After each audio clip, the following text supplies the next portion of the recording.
कोर्टाच्या हुकमाची अंमलबजावणी कशी केली जाते। नमस्कार, मी आपला वकील मित्र ॲडव्होकेट कैलास नाईक। कायद्याचे म्हणजेच तुमच्या फायद्याचे बोलूया।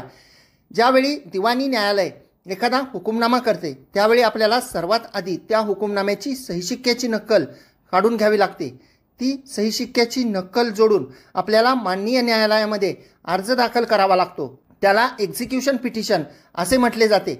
जेव्हा अशा प्रकारचा अर्ज, हुकुमनाम्याची प्रत व सोबत जर मिळकतीबाबत हुकुमनामा असेल तर त्याचे उतारे जोडून केल्यानंतर जजमेंट डेप्टरला म्हणजेच विरुद्ध पक्षाला ज्याच्यावर निकाल अंमलबजावणी करून घ्यावायचा आहे त्या व्यक्तीला नोटीस पाठवली जाते आणि निकालाची अंमलबजावणी का करू नये याचे कारण विचारले जाते।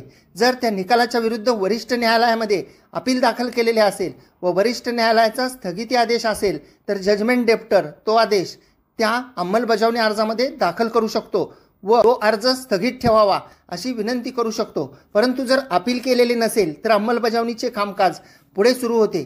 अंमलबजावणीचे कोणकोणते प्रकार आहेत हे आपण पाहणार आहोत।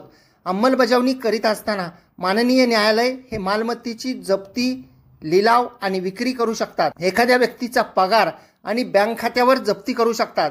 जमिनीवर कब्जा घेऊ शकतात। ज्याच्या विरुद्ध निकाल झालेला आहे ती व्यक्ती कब्जा देत नसेल किंवा हुकमाची अंमलबजावणी करू देत नसेल तर पोलिसांची सुद्धा मदत घेतली जाते।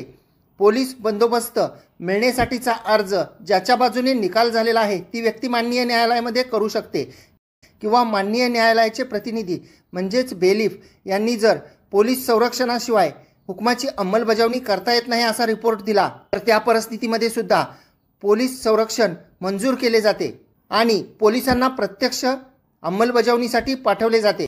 जर जजमेंट डेप्टर यांनी म्हणजे ज्यांच्या विरुद्ध निकाल झालेला आहे त्यांनी मेहरबान कोर्टामध्ये हरकत अर्ज दिला, काही कायदेशीर मुद्दे अर्जामध्ये नमूद केले व त्यांचे म्हणणे ऐकून घ्यावे अशी विनंती केली तर माननीय न्यायालय हे त्या जजमेंट डेप्टरचा म्हणजे ज्याच्या विरुद्ध निकाल झालेला आहे त्याचा अर्ज ऐकून घेतात आणि त्यानंतर त्या अर्जावर अंतिम निकाल देतात।